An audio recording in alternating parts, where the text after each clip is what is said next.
Hello po, magandang hapon po.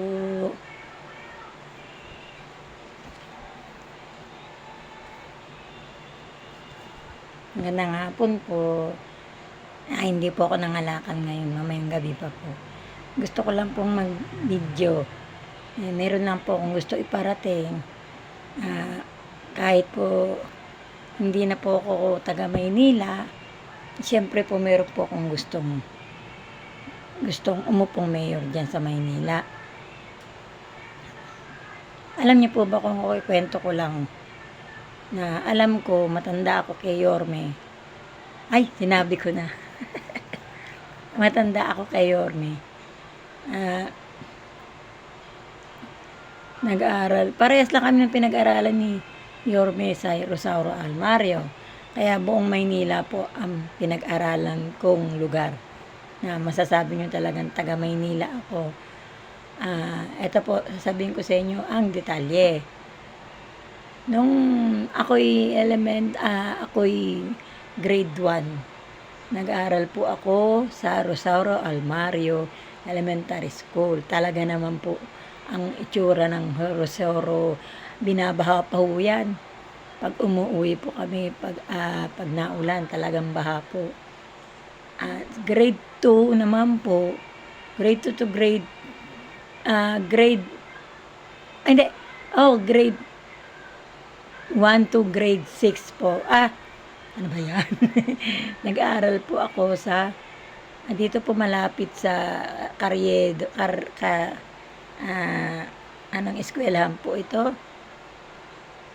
Tapos, ang grade 6 po ako, bali nag-aral ako sa Benitez Elementary School, Francisco Benitez Elementary School.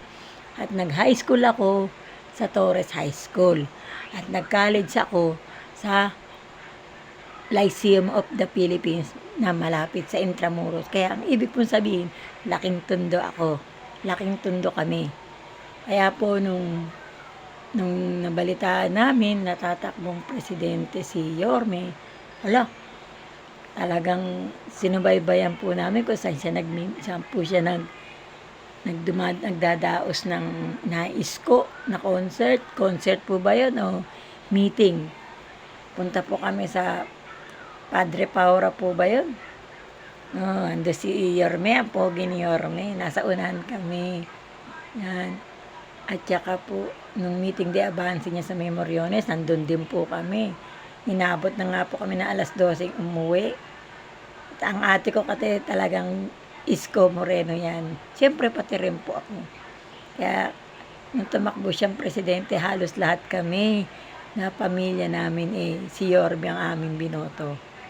Kaya ngayon, nung natahimik na iba ang nanalo, siyempre masakit din sa amin.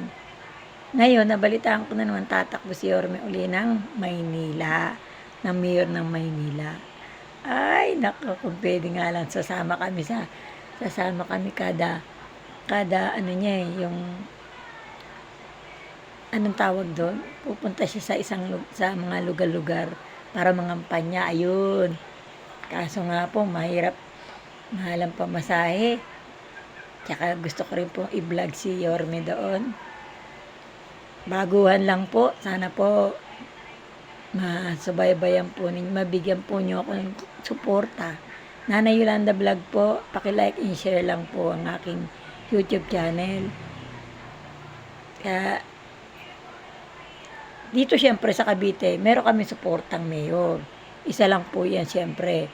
Pero sa Maynila, kung nasa Maynila po kami, syempre si Yorme boboto namin. Nandito po kami sa Cavite, kaya ang iboboto namin yung nakaupong mayor.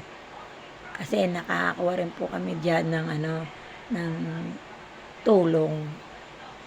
Kahit po papaano. Sana po Yorme, sana makita ka namin uli. Solid kami. Solid iskonyan mo ka pa Makapunta sana kami, kaso ang pamasahe. Makaabutin kami ng gabi. Cavite pa po kami manggagaling. Si ate ko talagang gusto niya makita si Yorme at sumama ang mga kampanya. Sana po makita po kami ni Yorme. Makita niyo Yorme ang aking video. Pasuporta naman po. Hanggang dito na lang po.